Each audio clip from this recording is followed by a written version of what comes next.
Hi, good day. In this video, we're going to share with you how to set up a custom domain in FreshLearn. After you've logged into your FreshLearn account, kindly click on the user admin settings. Here, scroll down to domain settings and click on the site domain. Before you initiate this process, you should have bought in a hosting engine or website or hosting provider like GoDaddy or Bluehost your domain name or branded domain name. Here, as you see, you set the branded name that you wish to have for your website and click on Setup Domain.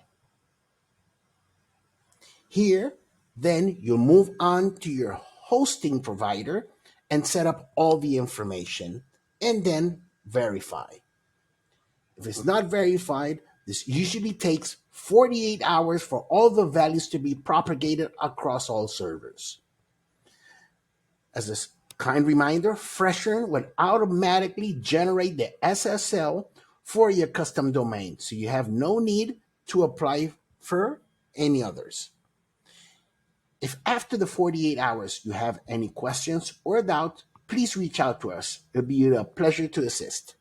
Thank you and have a great one.